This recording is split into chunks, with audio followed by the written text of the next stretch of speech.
Good morning and welcome to the Eclectic Radical. As always, I'm Chris Richards, the Eclectic Radical. Today I'm joined by former co-host and friend of the show, journalist, author, historian, Alex Suarez. Alex, how are you doing? Great to be here, comrade. I'm glad to hear it. I'm still Friday, when I first saw that they attacked that the IDF attacked 6 apartment blocks in Lebanon and killed 750 people, and like that was bad enough. So apparently now, as of yesterday, Israel has said they've done it, and Hezbollah has confirmed it. The reason they took out those 6 apartment blocks is because that's where the general secretary of Hezbollah lived. So naturally, they're calling everybody else with an apartment in that complex a human shield.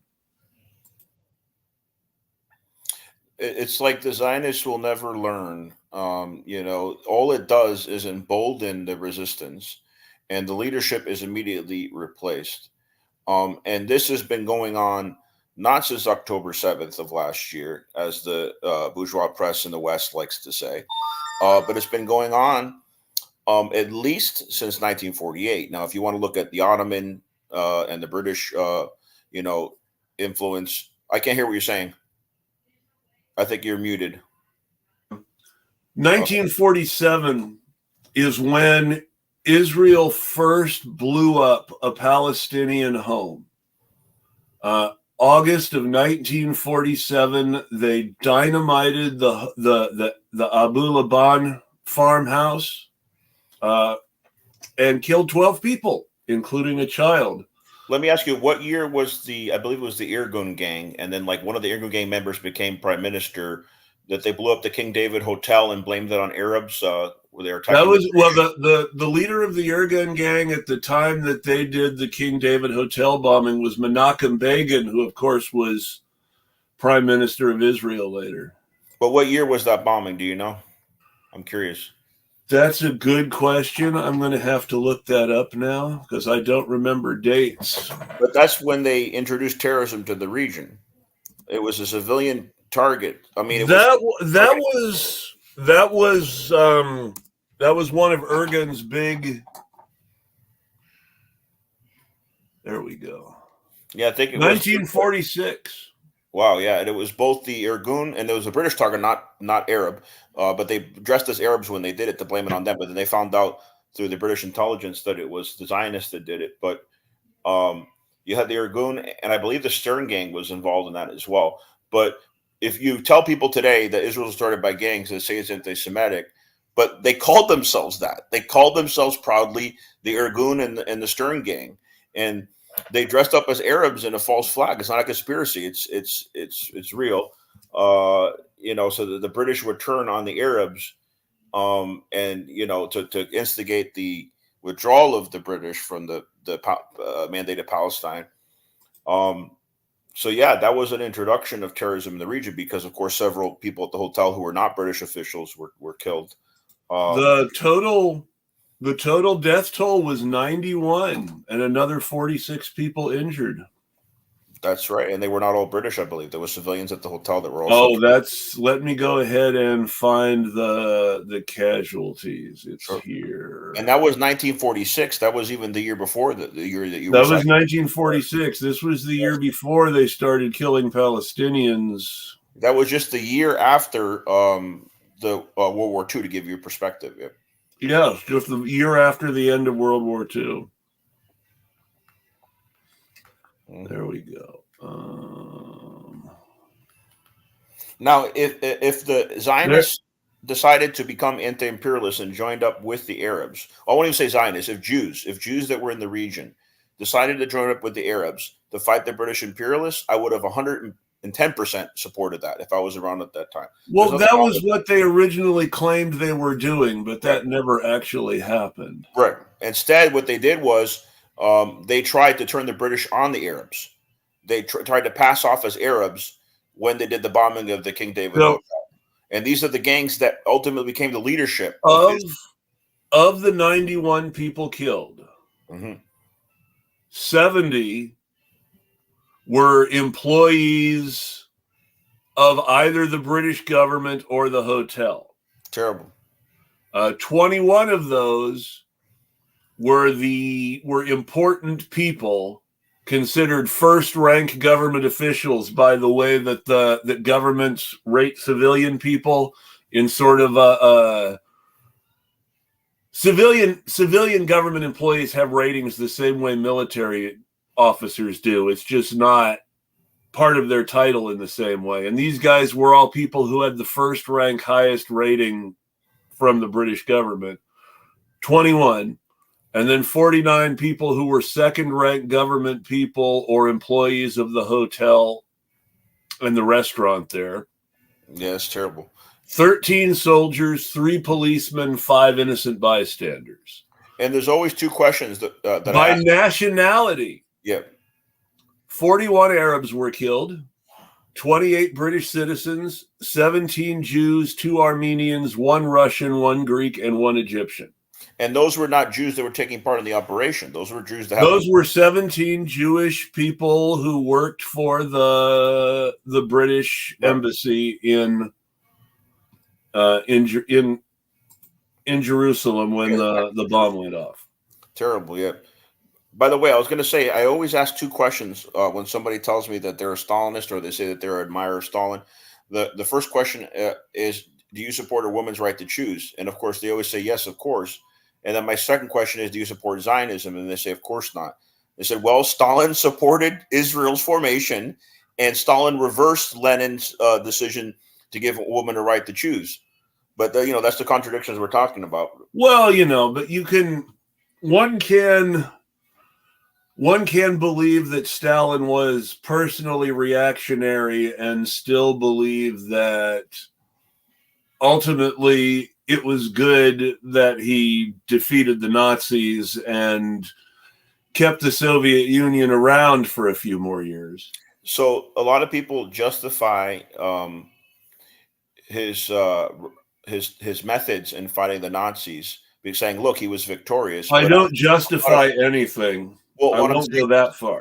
For example, and I'm not saying you would take this position, but like, for example, when he gave the order, I don't even want to call it friendly fire. It was kind of a Hannibal directive, kind of a Stalinist Hannibal directive. He gave the order that anybody that did a tactical withdrawal, anybody that attempted to regroup, that attempted to withdraw, even the slightest, that they be killed by their own people. Well, that was a mistake. I understand why he gave that order, but yes, that was a mistake. Right, because more Soviets died than needed to. And yes, they sacrificed more than any other country, but I'm sure they could have held back the Nazi advance more successfully if they were able to regroup. But Stalin was fanatical about that. I don't want to get too lost in a rabbit hole on Stalin when we're supposed to be talking about the Middle East and Latin America. Where I was going to tie it in. Now. It's where I was about to tie it in. I'll tie it in right now, so we don't go off too much of a tangent. Sure. The kibbutzim. Yep. The first settlements in Israel, because of course the Soviet Union voted for Israel to form, and what was it, 1947, and became a nation in 1948, I believe. It was the same year as India. India became independent in 1947. I think it was by May of 1948 they became a nation. And so when that was going on, the kibbutzim were backed by, they called themselves socialists, but it was only socialism for other Jews. And so a lot of them called themselves, they were supported by the Soviet Union. That's where I'm tying it in. Yeah. Oh, yeah. No, I know what you're saying.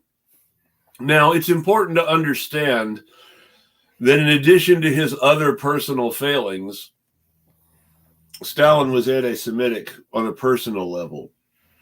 The doctor's plot near the end of his life really demonstrates that clearly. That said, anti-Semites have historically been very interested in supporting Zionist projects because it sends Jews somewhere else.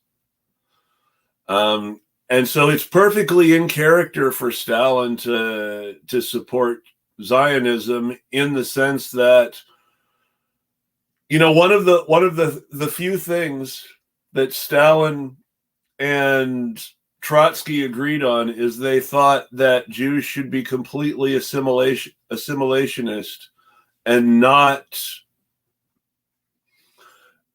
seek a separate Jewish identity within the USSR. I The think difference I differ is with you a little bit on that, because I do agree that both Stalin and Trotsky opposed Zionism early on. I'm talking about before the well, 40 no, but Stalin. The for difference is Stalin personal was an reasons, and actual anti-Semite who wanted to right, get rid of Jews. right. And And so they wanted the Jews of the Soviet Union to be citizens, to have their rights protected, but also to join in the Soviet philosophy and socialism and all yes, that.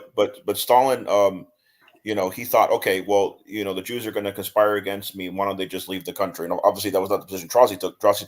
He was completely against Zionism. As a matter he of was fact, I would say against Trotsky was more. against Zionism. Yeah, Yes. yeah. Trotsky was more anti-Zionist than Stalin, because Stalin later thought, okay, I can use the Zionist thing, and was kind of opportunistic about it. Well, the idea was Stalin's idea was because remember, Stalin's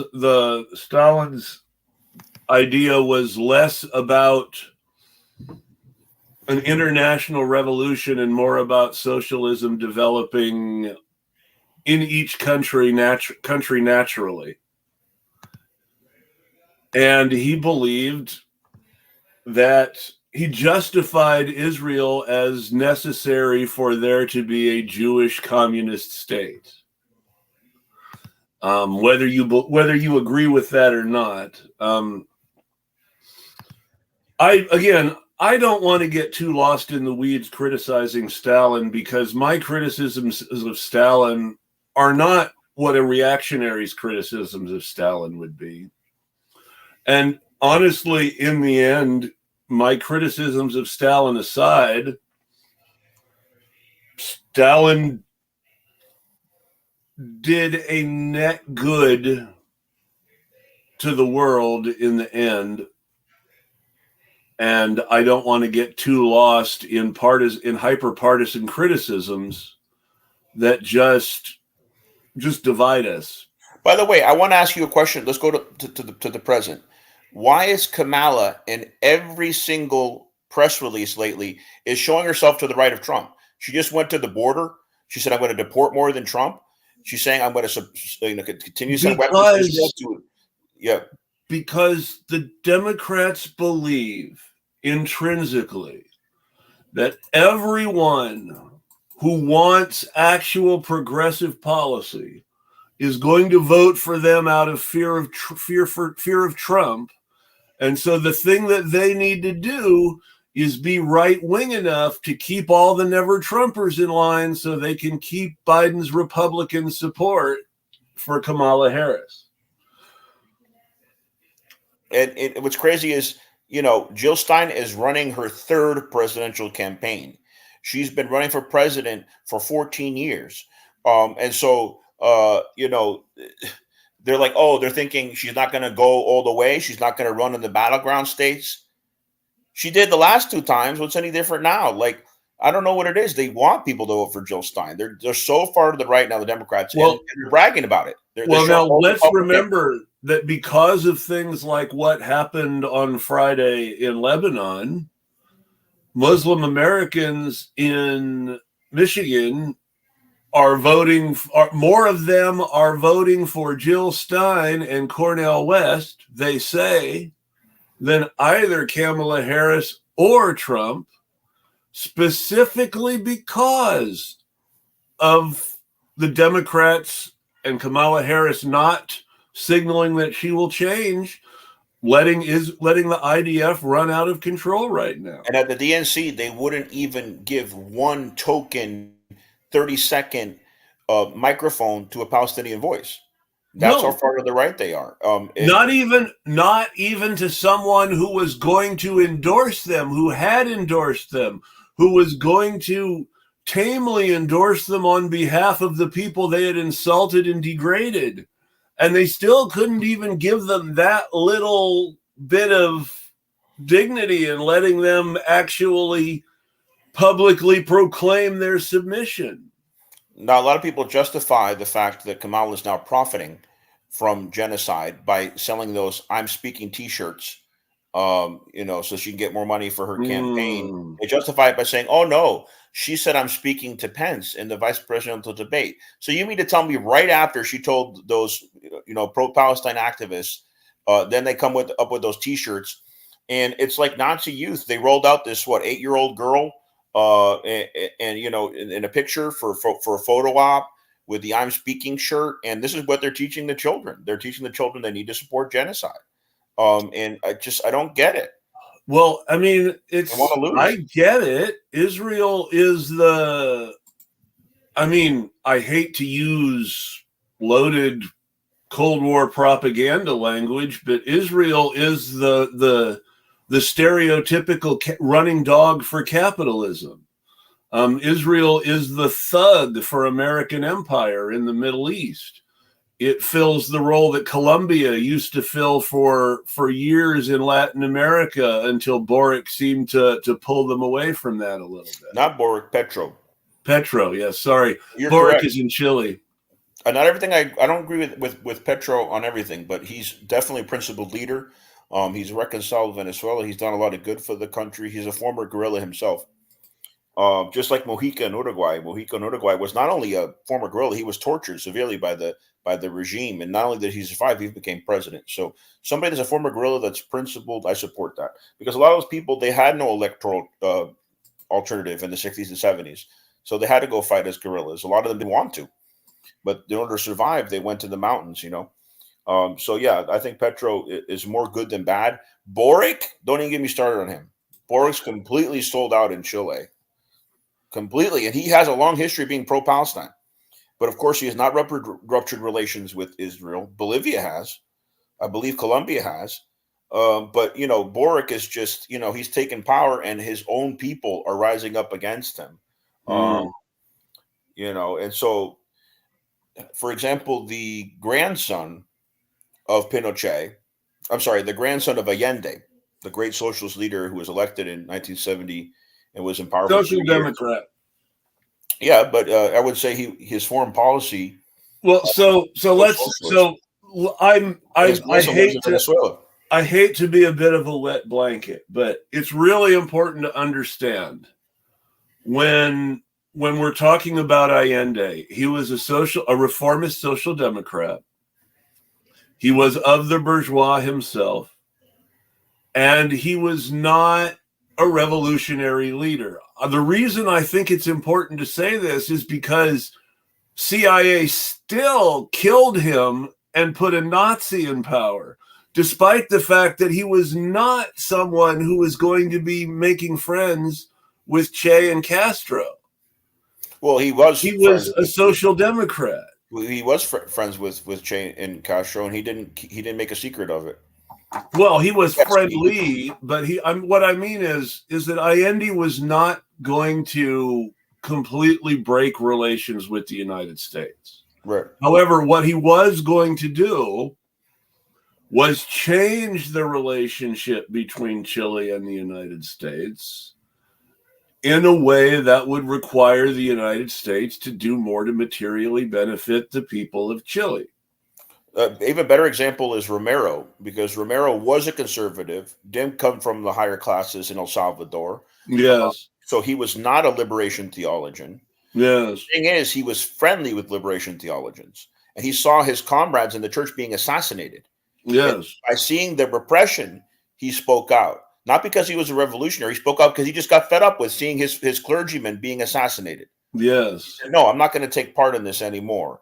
And they killed him for it. They could have, maybe backed off the persecution a little bit, deal with him because he was a conservative. But no, they turned him into a martyr. But that's how the empire is. If you're just slightly to the left of center on certain positions, they can't tolerate that. No, they can't. They can't tolerate the most minor deviations. I mean, again, as shown by his willingness to do a little bit of a song and dance on Venezuela to keep the Americans happy, Lula, while a great social democrat, is not a revolutionary or a communist. I've actually been disappointed with Lula's Oh, position well, lately. And I would so say his position is better than Borik's, but he's kind of succumbed to the pressure when it comes to recognizing the presidential elections in Venezuela.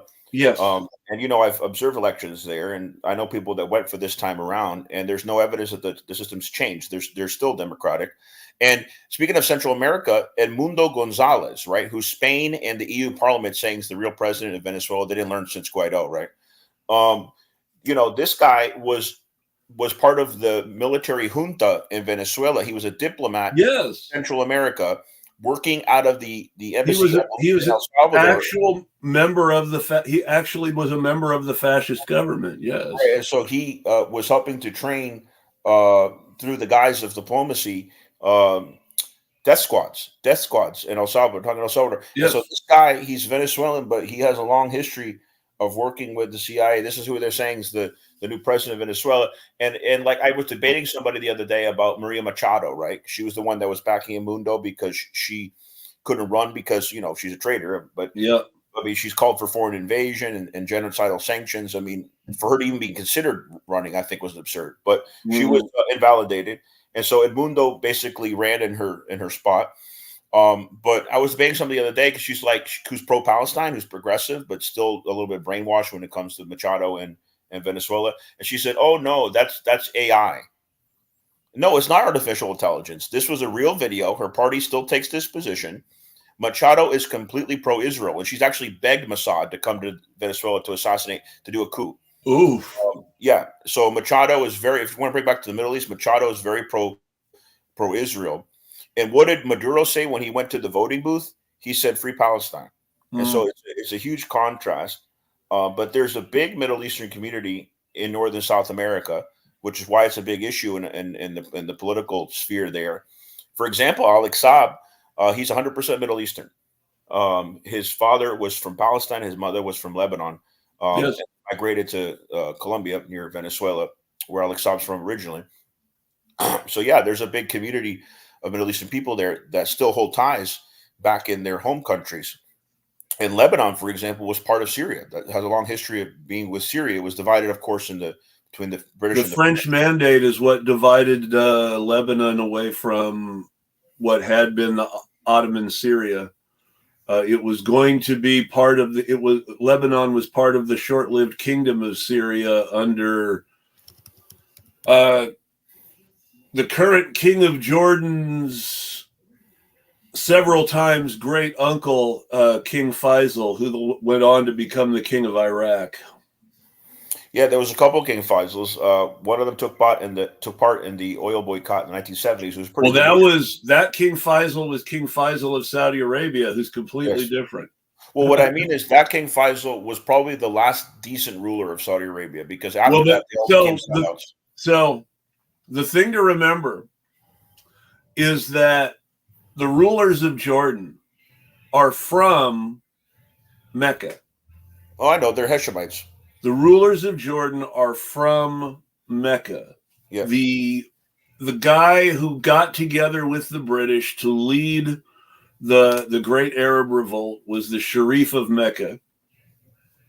His sons became the king of Hejaz in what's now Saudi Arabia, originally with the support of the British, but then the British double-crossed him and gave guns and money to the Saudis, and the Saudis conquered Hejaz and ran him out. And his family ended up first in Syria, then in Iraq, and finally in Jordan. The one brother was in Jordan from the beginning. Yeah, they called it the Hashemite Kingdom of Transjordan, later called Jordan. Well, it was originally the Emirate of Transjordan, and he was. See, in Britain's division of the Mandate of Palestine, there was the mandate itself. There was the mandate included what's now Jordan. That was part of the British Mandate of Palestine. Originally, yeah. The British then decided to make the Transjordan separate from the rest of Palestine and put a Muslim leader in charge. so that Palestinians who did not want to stay in areas close to settlers would feel like they had some place to go if they wanted to, which was a misunderstanding of the situation. Palestinians didn't want to leave. That was the whole point. The British partition. You're talking about Zionist settlers? Yes. Okay. The British partition into what became Israel and the Kingdom of Transjordan was the basis for the UN division of Palestine into a Jewish and an Arab state. And this is the important thing to understand. The Israelis love to obfuscate this point. But the UN division of Palestine into two states, an Arab and an Israeli state, did not sufficiently recognize Palestinian rights, and essentially in its ultimate settlement ended up with Jordan being recognized as the Arab Palestinian state and Israel being recognized as the Jewish state. So this is the basis for all the Israeli claims that Palestinians are really Jordanians, when the fact is that Jordanians are really Palestinians. Well, also, if you look at, for example, the term humanitarian intervention, which you remember they used in Libya, it actually goes back to Ottoman times, because that's the justification the British gave for intervening in Ottoman Syria. They said it was a humanitarian intervention to protect the Christians there, but the British didn't care about the Orthodox Christians, the Greek Orthodox Christians who were the majority. It was the small Catholic community, like there's a Catholic community in Lebanon, which tends to be pro-Israel, the Maronites. But the Greek Orthodox Christians who lived with their Muslim and Christian brethren for centuries, they were just using them really as an excuse to intervene.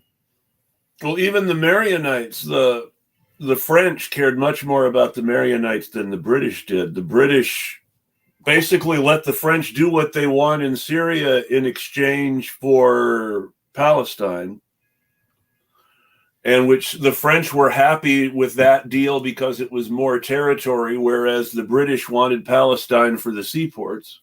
What's it called? The Sykes-Picot Agreement? Sykes-Picot, yes. Sykes-Picot, yeah. Sykes was the British signatory, and Picot was the French. And then, of course, you had the Balfour Declaration before that. The Balfour Declaration, which ironically,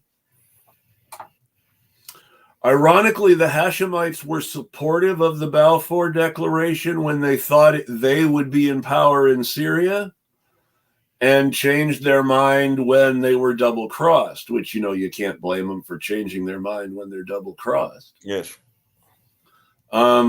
It's just like the Ottomans had been very, very, very friendly towards European colonization as long as European colonists wanted to become Ottomans, and became hostile to the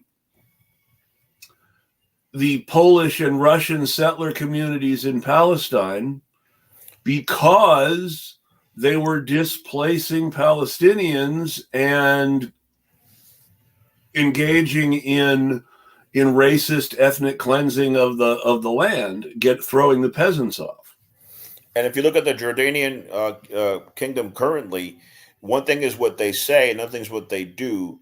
So the king likes to use his wife, who's Palestinian, to speak out on the atrocities of Israel in Gaza, for example. But what are they actually doing? The people that are resisting Israel, whenever there's a rocket or a drone fired from Iraq or Iran that has to pass through Jordanian airspace to get to Israel, Jordan shoots them down. So they're acting, and I believe they're complicit in the oil getting through the Persian Gulf despite the Yemeni blockade. So they're acting in every way, shape, and form as facilitators of the genocide, but verbally. despite the fact that they were members of all the Arab coalitions against Israel during the period of actual warfare. The reason Jordan exists the way it exists today is because they were always quick to cut a deal with the Zionists to stop fighting Israel long enough for Jordan to maintain its integrity. Remember also from 1948. The history of the royal family of Jordan is a series of deals with the Israelis undercutting their coalitions with other Arab states. Well, hear me out. From 1948 to 1967, so almost 20 years, East Jerusalem and the West Bank was under Jordanian control, and it was the same for Gaza. It was under Egypt's control under Nasser. And the reason that the West Bank and East Jerusalem were under Jordanian control was part of the peace agreement that was made between the Emir of Transjordan on a personal level. They didn't sign any peace treaty with the Kingdom of Jordan. They made a good faith agreement with the Emir himself. But Abdullah I became king of Transjordan and later king of Jordan because he made a deal with the Israelis to end the active hostilities of the war. The Arab League would not be able to continue the fighting without his support. And when he made that deal with the Israelis, that ended the 1948 war. And of course, the Jordanian regime has always been hypocritical. Like Abdullah was ultimately assassinated by Islamic Jihad for double crossing the Arab League. By the way, interesting. But what I'm telling you is Sadat, right?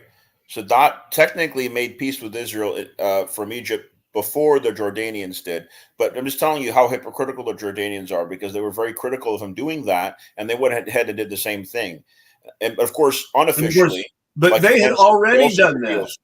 That's what's so gross about the Jordanian government criticizing Sadat for making peace with Israel. Jordan's whole existence was based on their decision to double cross the Arab League in the 1948 war. Israel therefore let them have the West Bank and East Jerusalem, which they only lost because they stayed loyal to the Arab League in future wars and waited to double cross them again until it was too late. Let me ask, was Golan captured by Israel in 1973 or 1967? Because I know there was a war in 73. The Golan was specifically occupied in 73 as a result of the Lebanese hostilities. Yes, and so Golan is legally Syrian territory. So that happened. Complicated. There is a portion of the Golan that is claimed by Lebanon, that is recognized as Lebanese by the Syrian government in an agreement with Hezbollah. And that portion of the Golan's occupation is the justification for Hezbollah's ongoing war with Israel. There's also a large Druze community within Lebanon itself, not just in Golan. For example, you know who Layla Khalid is?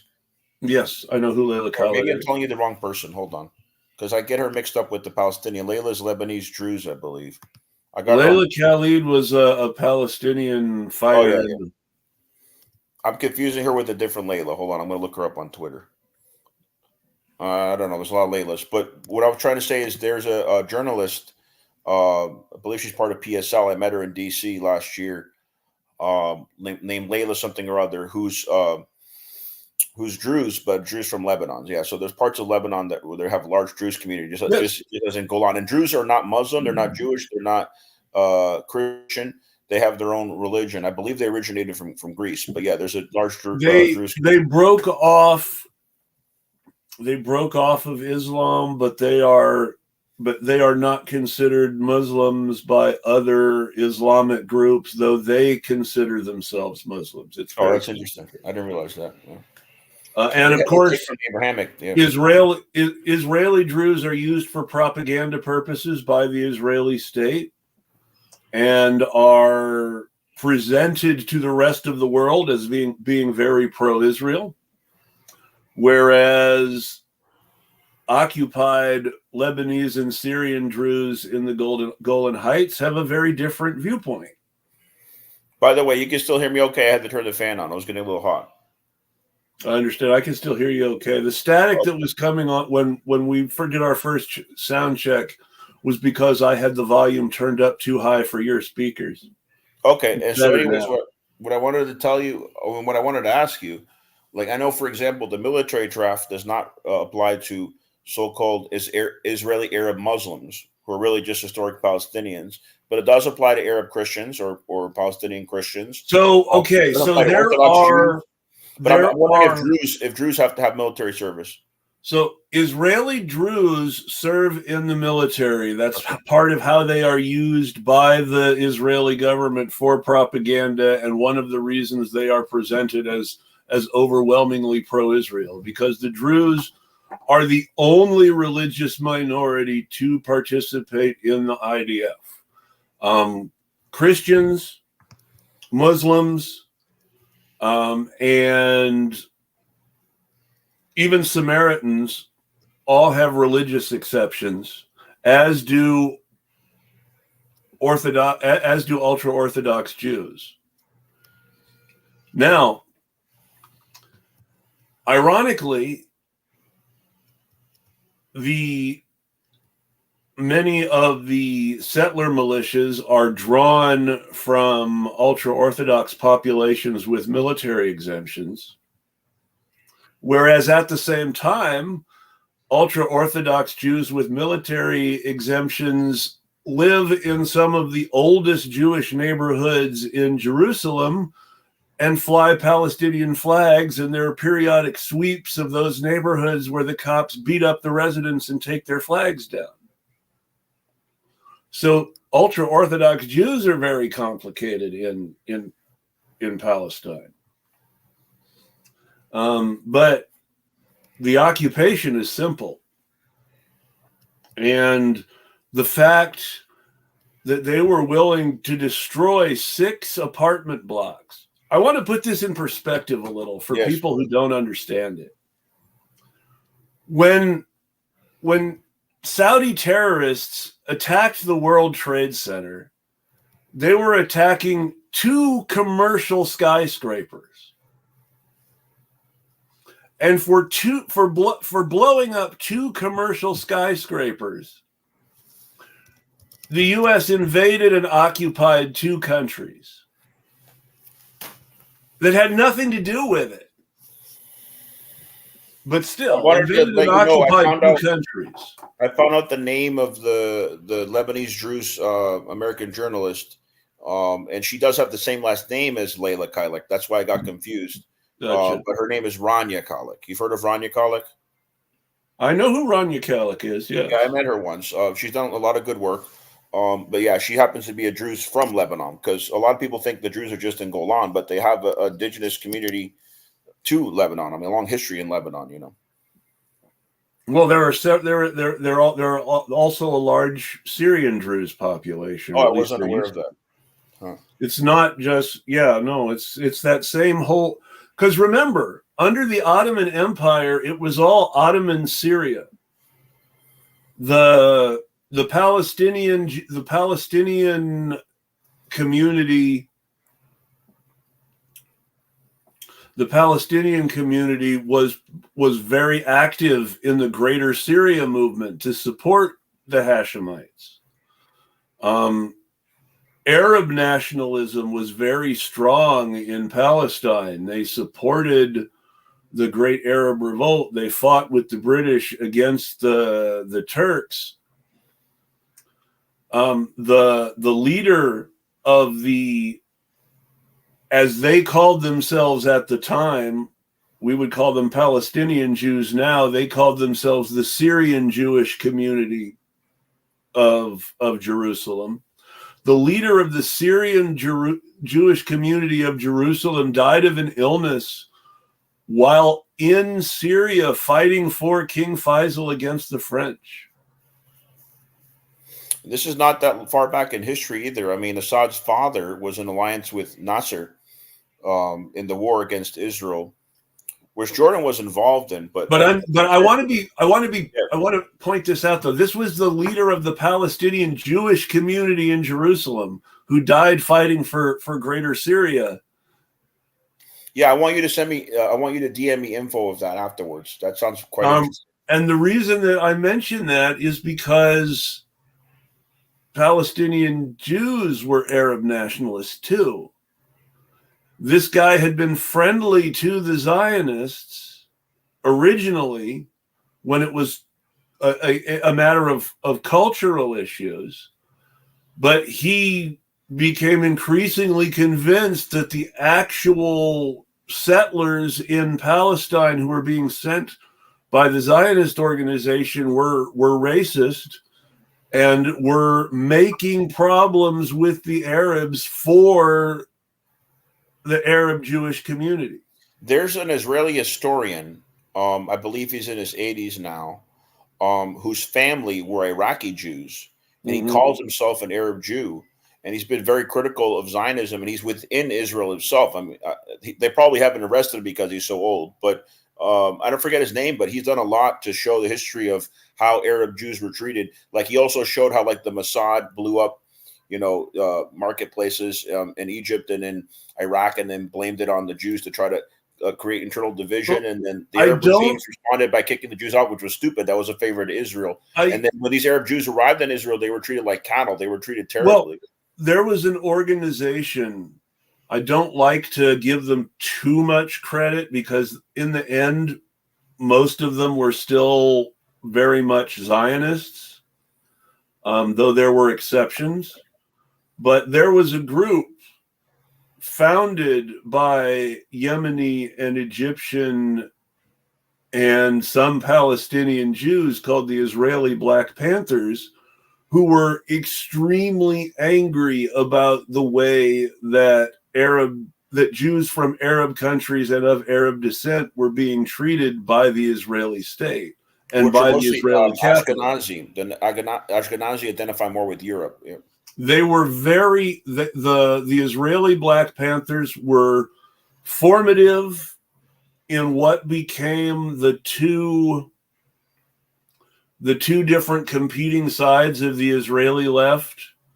They were members of the Israeli Black Panthers, were involved in the founding both of what's now Maki, the Israeli Communist Party, which is part of the far left Hadash coalition with the Israeli Arab parties.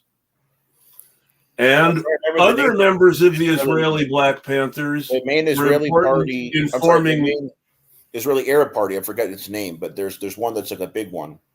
Well, I don't know about bigger ones. The far left coalition, Hadash, which is for a right of return, and say they're for a two-state solution, but because they're for a two-state solution with a right of return and equal rights for any Arabs who choose to return to Israel, as well as all Arab Israelis, what you're basically looking at is a potential for a population that would vote to be part of a Palestinian state. The name of the party is Balad, and its former leader, Azmi Bishara, who is a Palestinian Christian, went into exile because he was literally punished for like visiting other Arab countries, which Israelis are not supposed to do, even though he was a member of parliament at the time of the Knesset. Even though they have an Israeli Arab party, Balad, and they use it to say, oh, look how democratic we are, its leaders have been persecuted. Another one of its leaders was a woman, I forget her name, but she was on board the flotilla in 2010 to Gaza. So the sad part is that the big Arab parties in Israel traditionally supported the British, what's now the Israeli Labor Party, and what then was the Labor Zionist Coalition, Mapai. And Hadash, which is the far left coalition that includes the small Arab parties that still exist, is for a two-state solution that would essentially be very, very close to a one-state solution. And so their leaders are being arrested all the time too. The other group, the left camp, is now part of Meretz, which just rejoined Labor. Well, that's what I'm about to ask you about. So wasn't Yitzhak Rabin a member of the Labor Party? Yes, Yitzhak Rabin was a member of the Labor Party, and at the same time Shimon Peres was also originally Labor. He joined Ariel Sharon's Kadima party. Terrible. A lot of people consider that a betrayal because Sharon was far right. He took part in the Shabra and Shatila massacre in Lebanon. Well, I mean, so that's the whole problem is that when you get right down to it, the Israeli Labor Party is far right when it comes to Palestine. Right. They always have been. They've tried to make pretenses not to be. They brought Arab parties into their coalition to use them for political propaganda, but their actual policy towards Palestinians was fundamentally the same as the Likud. I got a question for you. So why is it that Palestinians in Lebanon were treated so different than in Jordan? For example, they had to live in camps. They were not given citizenship in Lebanon. The justification at the time was, well, they're going to return to their land. Let's not encourage them to stay. The PLO had a presence in Lebanon at one time as well. In Jordan, but Jordan actually gave them citizenship, but now they're the majority. They absorbed them. They're the majority of the population. Well, so Jordan didn't give everybody citizenship. There used to be camps in Jordan.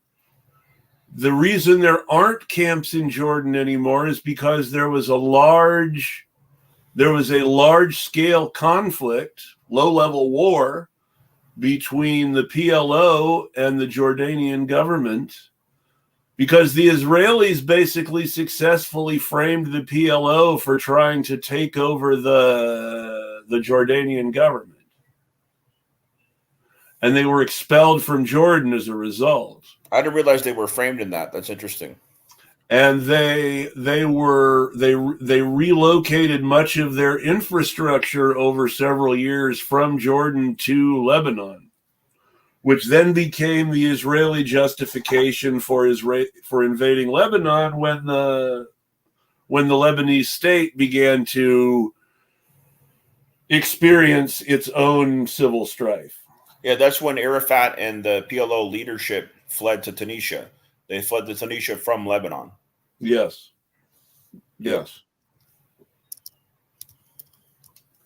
But the first attacks on on Lebanon were happening in 1948. Like you said, though, the early settler militias, even before they were the IDF, were already attacking across the border and killing Lebanese civilians. That part's not new either. Right. There's always been a desire to do a campaign of terror to keep people away or make people leave.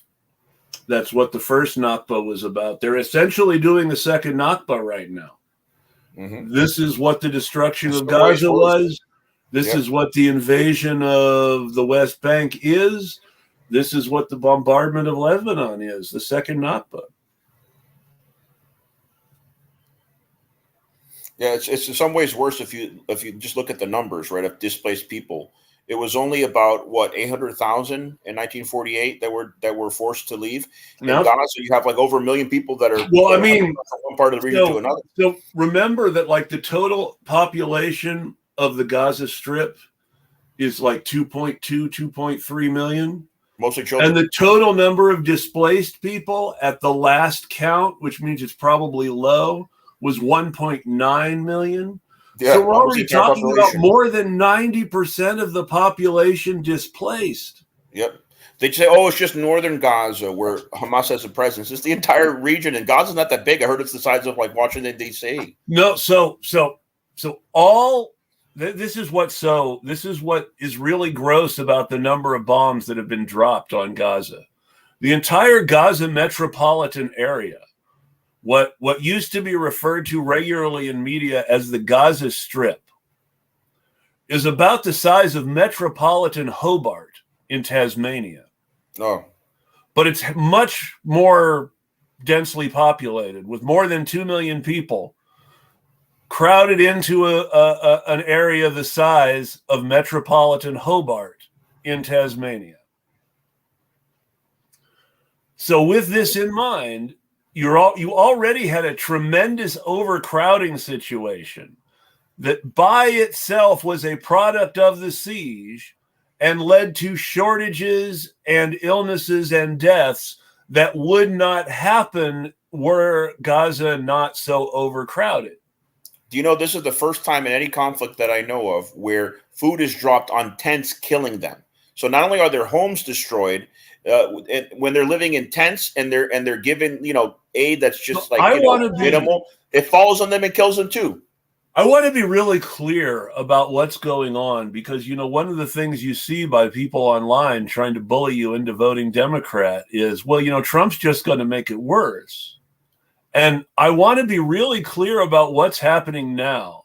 For anybody who says, oh, Trump will let Netanyahu destroy Gaza, let's go back to what I said. 2.2 million people in an area the size of metropolitan Hobart. 1.9 million of them have been displaced and are living in tents and are having bombs dropped on their tents, yes, even though their homes have already been destroyed and Gaza is rubble. So Gaza is a smoking ruin. People are living in tents in the wreckage, and the IDF is bombing the tents. And when they say, oh, yeah, Trump will let it get worse, it's already getting worse. Now they blew up 6 city blocks in Israel. What I was saying is the U.S. started a war that occupied 2 countries for decades because of 2 commercial buildings in New York City. 6 residential buildings in Beirut. 6 residential buildings in Beirut. Boom, gone. We need to talk about what the U.S. would do if 6 residential buildings in the U.S. were blown up by a Canadian military attack. How would the U.S. respond to that? Also, think about an individual in court, right? So let's say the guy said, well, this guy killed my brother. And so I went into his apartment complex. I couldn't quite find him. So it blew up the entire apartment complex, killed 700 plus people. But I did get the guy who killed my brother. And they said, sir, that's insane. That's mass murder. You're going to be going to jail for life. Israel every day. They can say that, That's the whole thing is they killed 750 people to get Nasrallah? One guy? And now they say they're human shields. And they called it a triumph when they blew up little girls with pagers. So some of the people that were killed were young children. When they blew up little girls with pagers in Beirut, in an act of total cowardice, they won't go to land combat. They know they'll lose again. Like the biggest they called it a triumph in the Western press that they killed these civilians, but they went after some Hezbollah people. The biggest joke is that Israel claimed we know they were terrorist Hezbollah pagers because we made sure that these pagers got specifically into the hands of Hezbollah. Well, Hezbollah does a whole lot of humanitarian aid in various parts of Lebanon. They don't just give stuff they collect to their own people. They do humanitarian aid too, which Israel likes to forget or pretend doesn't happen, but it does. And who are the people who use pagers the most in most places in the world? Working class people. Well, yeah, more specifically, a specific kind of worker. I don't know. The majority of people who still use pagers are doctors. Oh, well. Yeah, I heard that an ambulance driver was killed too. That was one of the people that was and killed. The majority and like the West, number one, in Lebanon, the majority of people with pagers are doctors, just like the West. And number two, More people have pagers than cell phones in Lebanon because of the economic realities of what has been inflicted on the region due to its And also political problems. Israel attacks hospitals in Lebanon and Gaza, Yes. assassinates doctors. All of this is genocide because they want the means for people to be able to heal themselves to be gone. Everything. Yes. Well, also remember, when you're trying to destroy a society, you kill specific groups of people. One of the things that caused people to label the Khmer Rouge genocidal is they were killing lawyers because they were lawyers, doctors because they were doctors, teachers because they were teachers. They were trying to break down civil society so they could remake it the way they wanted to remake it, right? I'm glad you mentioned that because, and I got to get going soon, but in Operation Cast Lead, so this is before October 7th, yes. They would get a group of Palestinians together and said, does anybody speak Hebrew? And whoever raised their hand, they would shoot them in the head. And that's exactly what happened in Cambodia with the Khmer Rouge. Anybody that could speak English, that could speak French, they went and they killed them. And the justification that the Zionists gave, they didn't deny it, was, well, these are Arabs that can penetrate Israeli society, pass as Jews, and then they'll kill us. They'll retaliate against us. But it is genocide in every shape, shape or form. But also Israel targets professionals.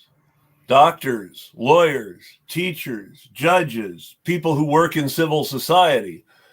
The IDF targets exactly the same Palestinians and Lebanese that the Khmer Rouge targeted Cambodians. The same sections of society for the same reason. They want to destroy Palestinian civil society, and if necessary, Lebanese civil society, in order to be able to replace the culture of Palestine with this settler culture. I heard the amount of bombs that they dropped on Gaza was more than Hiroshima or Nagasaki together. Yes, ultimately. And again, when we go, let's go back to the fact that these bombs were dropped on 2.2 million people in an area the size of metropolitan Hobart in Tasmania. I cannot stress this enough. So they had a debate with Rabbi Shmuley, where they literally. Okay, it was. I'm trying to remember the name of the person. I mean, obviously, it was. Well, the only person that brings this maniac on is this British guy. Well, he's actually Scottish, or no, maybe he's Irish.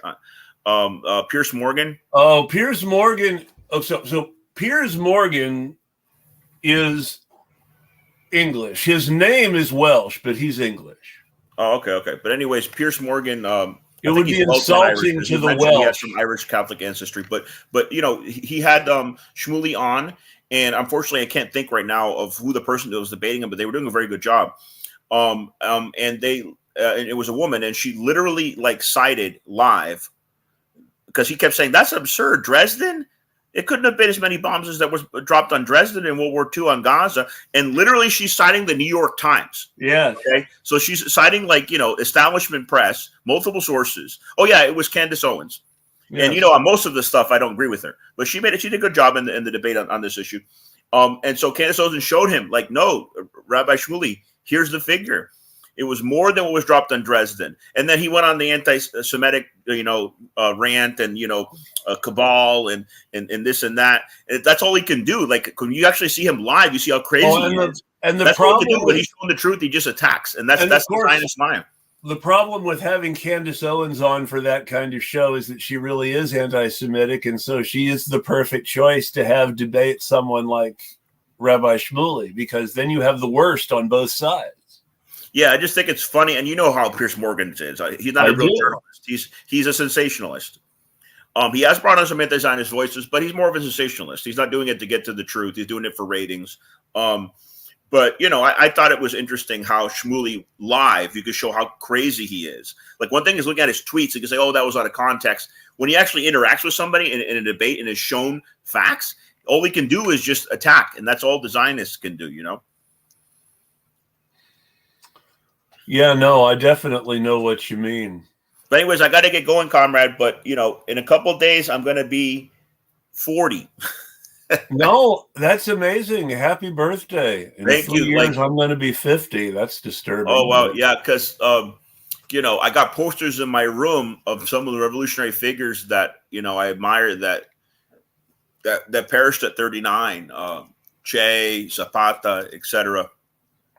But it looks like I'm going to survive it. well, that's always good.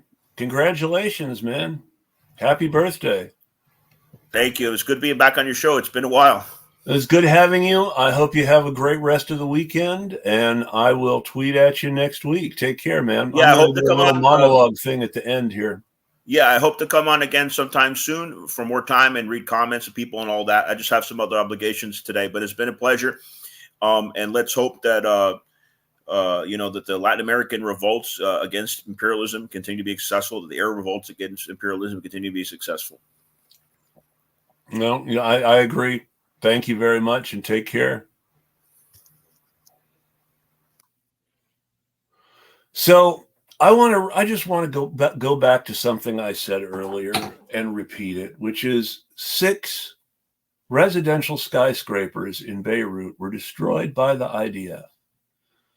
And the United States occupied 2 countries for decades over 2 commercial buildings. You look at this,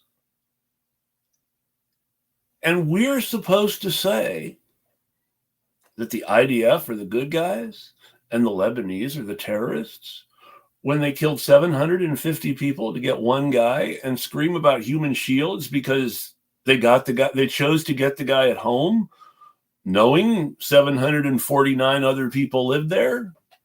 I'm sorry, that doesn't pass muster with me. And it shouldn't pass muster with anyone here.